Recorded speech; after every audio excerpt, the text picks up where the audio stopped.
కేంద్ర కేబినెట్ నిన్న జమిలి ఎన్నికలకు సంబంధించి 2 బిల్లులకు ఆమోదం తెలిపింది. ఆ వెంటనే జరుగుతున్న చర్చ ఏమిటంటే జమిలి ఎన్నికలు ఎప్పుడు జరుగుతాయి? 2027లోనే జరుగుతాయని కొంతమంది, కాదు 2029లో జరుగుతాయని చెప్పి మరికొంతమంది అనుకుంటున్నారు. అయితే నిపుణులు చెప్పేదాని ప్రకారం ఈ బిల్లులు ఒకవేళ పాస్ అయితే జమిలి ఎన్నికలు అంటే ఒకేసారి ఎన్నికలు పార్లమెంటుకి, అసెంబ్లీకి 2034లో మాత్రమే జరుగుతాయి అని చెప్తున్నారు. ఎందుకంటే ఇప్పుడు ఈ బిల్లులో ప్రతిపాదించిన దాని ప్రకారం రాష్ట్రపతి అపాయింటెడ్ డే అని చెప్పి ప్రకటించాలి. ఎప్పుడు ప్రకటించాలి? ఎన్నికల తర్వాత లోక్సభ సమావేశమైనటువంటి మొదటి రోజున. అది ఈ ఏడాది అయిపోయింది. ఈ ఎన్నికల్లో మళ్ళీ ఎన్నికలు జరిగేది 2029లో. 2029లో ఎన్నికల తర్వాత రాష్ట్రపతి అపాయింటెడ్ డే అని ప్రకటిస్తారు ఈ జమిలి ఎన్నికల కోసం. ఆ తర్వాత ఆ లోక్సభ కాలం పూర్తి కాలం 5 సంవత్సరాలు గడవాలి.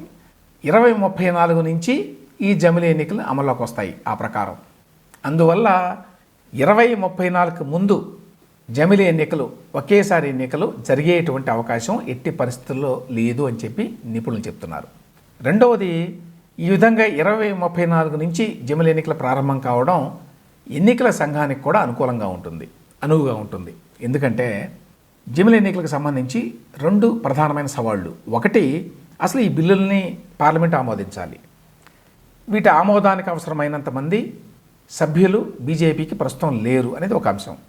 అది అయిన తర్వాత అసలు ఛాలెంజ్ మొదలవుతుంది. బిల్లులు పాస్ చేసినంత తేలిగ్గా, నిజానికి అది కూడా చాలా కష్టమే, బిల్లులు పాస్ చేసినంత మాత్రాన, అవి చట్టమైనంత మాత్రాన ఒకేసారి అలా ఎన్నికలు దేశమంతా నిర్వహించడం సామాన్యమైన విషయం కాదు. ఎందుకంటే మనందరికీ తెలుసు, దేశంలో ఇప్పుడు ఎన్నికలు దశల వారీగా జరుగుతున్నాయి. కొన్ని చోట్లయితే ఒకే రాష్ట్రంలో 2, 3, 4, 5 దశల్లో కూడా జరుగుతున్నాయి. అంటే దేశమంతా ఒకేసారి ఎన్నికలు జరిపేటువంటి సామర్థ్యం ప్రస్తుతానికి ఎన్నికల సంఘానికి లేదు. ఇందులో చాలా ఎలిమెంట్స్ ఇమిడి ఉన్నాయి. ఫర్ ఎగ్జాంపుల్, ఒకటి ఈవీఎంలు.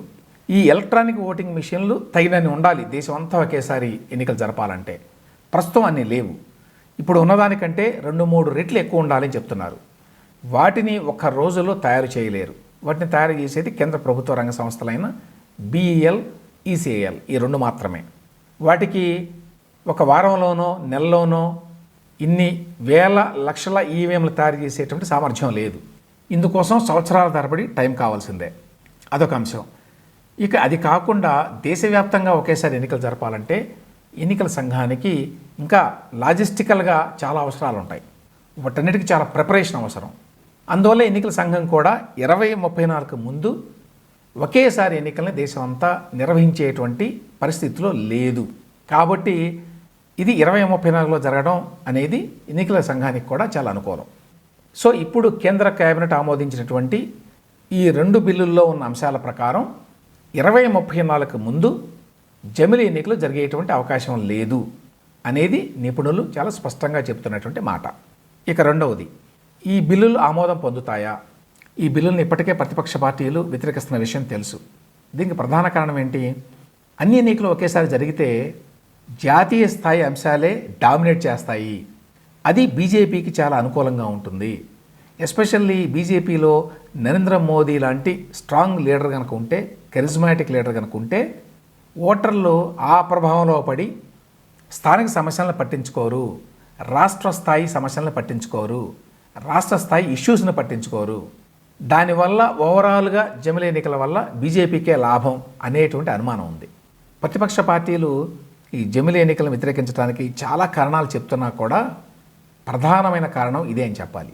దీంతోపాటు సమాఖ్య స్ఫూర్తికి ఈ జమిలి ఎన్నికలు విఘాతం కలిగిస్తాయి అనేటువంటి భయం కూడా ఉంది.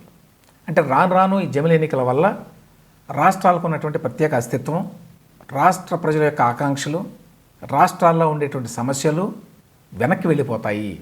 ఎన్నికలు ఎప్పుడైతే జాతీయ స్థాయిలో జరుగుతాయో, ఒకేసారి జరుగుతాయో, అప్పుడు ఓటర్ల దృష్టి ఒకే దాని మీద ఉంటుంది. ఇన్ని అంశాల మీద ఉండటానికి అవకాశం ఉండదు. దానివల్ల రాష్ట్రాల ప్రాధాన్యం తగ్గిపోయి కేంద్రానికే ప్రాధాన్యం పెరుగుతూ వస్తుంది అనేది మరొక భయం. ఇక ఆ తర్వాత అసలు ఈ 2 బిల్లులు పార్లమెంట్ ఆమోదాన్ని పొందగలవా? ఇందులో రెండు విషయాలు ఉన్నాయి. ఒకటి, ఒరిజినల్గా రామ్నాథ్ కోవింద్ గారి కమిటీ చెప్పిన మాట ఏమిటంటే పార్లమెంట్ ఎన్నికలు, అసెంబ్లీ ఎన్నికలు, వాటితో పాటు స్థానిక సంస్థల ఎన్నికలు కూడా ఒకే టైం ఫ్రేమ్లో జరగాలి అని. ఒకవేళ 3 ఎన్నికలు ఒకేసారి జరగాలి అంటే అప్పుడు పార్లమెంటు ఉభయ సభల ఆమోదంతో పాటు ఈ బిల్లులకి దేశంలో ఉన్నటువంటి సగం రాష్ట్రాల అసెంబ్లీలు కూడా సమ్మతిని తెలపాలి. అది అంత ఈజీ కాదు. చాలా రాష్ట్రాల్లో ప్రతిపక్ష పార్టీల ప్రభుత్వాలు ఉన్నాయి. అదొక పెద్ద ఛాలెంజ్. అయితే ఇప్పుడు ప్రస్తుతం కేంద్ర కేబినెట్ ఆమోదించినటువంటి 2 బిల్లులు ఏం చెప్తున్నాయంటే మొదటి దశలో పార్లమెంటు, అసెంబ్లీల ఎన్నికలు ఒకేసారి జరగాలి. ఈ స్థానిక సంస్థల ఎన్నికలకు కూడా కలిపి జరగడం అనేది తర్వాత దశలో చేస్తారు. సో ప్రస్తుతం ఓన్లీ పార్లమెంట్ ఎన్నికలు, అసెంబ్లీ ఎన్నికలు ఒకేసారి జరగాలి కాబట్టి దానికి సగం రాష్ట్రాల అసెంబ్లీల ఆమోదం అవసరం లేదు. అంటే ఇప్పుడున్న బిల్లులకి పార్లమెంటు ఉభయ సభల ఆమోదం ఉంటే చాలు. అయితే పార్లమెంట్లో బీజేపీకి, ఎన్డీఏకి తగినంత బలం ఉందా అనేది నెక్స్ట్ ప్రశ్న. ఈ బిల్లులో ఒక బిల్లు రాజ్యాంగ సవరణ బిల్లు. రాజ్యాంగ సవరణ బిల్లుని ఆమోదించాలంటే 2/3 మెజారిటీ ఉండాలి. అంటే లోక్సభలో 361 మంది సభ్యుల ఎంపీల మద్దతు అవసరం. కానీ ఎన్డీఏకి ప్రస్తుతం ఉన్న బలం 293 మాత్రమే. అంటే ప్రతిపక్షాలను కన్విన్స్ చేయకుండా ఈ బిల్లుల్ని ఆమోదించలేరు లోక్సభలో. రాజ్యసభలో కూడా ఇదే పరిస్థితి. అక్కడ కూడా బీజేపీకి, ఎన్డీఏకి తగినంత బలం లేదు.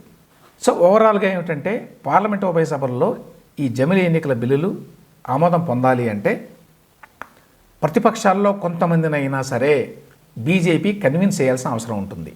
అందుకోసమే బీజేపీ ఇప్పుడు ఈ 2 బిల్లుల్ని జాయింట్ పార్లమెంటరీ కమిటీకి రిఫర్ చేస్తోంది. ఈ జాయింట్ పార్లమెంటరీ కమిటీలో అన్ని పక్షాల సభ్యులు ఉంటారు. వాళ్ళల్లో కొంతమందినైనా కన్విన్స్ చేయగలము తద్వారా అని బీజేపీ భావిస్తోంది. అయితే దీనికి ఖచ్చితంగా చాలా టైం పడుతుంది. సో ఇదొక పెద్ద ఛాలెంజ్. అయితే దీని తర్వాత మరొక ఛాలెంజ్, బిల్లులు ఆమోదం పొందిన తర్వాత దేశమంతా ఒకేసారి ఎన్నికలు జరపడం అనేటువంటి సంక్లిష్టమైన ప్రక్రియ. ఇప్పుడు నిపుణులు చెప్పేదాని ప్రకారం 2034లో మాత్రమే జమిలీ ఎన్నికలు జరిగే అవకాశం ఉంది. కాబట్టి ఈ బిల్లులు ఆమోదం పొందితే ఈలోగా ఎన్నికల సంఘానికి కూడా అందుకు తగ్గ వనరులను సమకూర్చుకోవడానికి, లాజిస్టిక్స్ని ఏర్పాటు చేసుకోవడానికి తగిన సమయం దొరుకుతుంది అనేది అభిప్రాయం.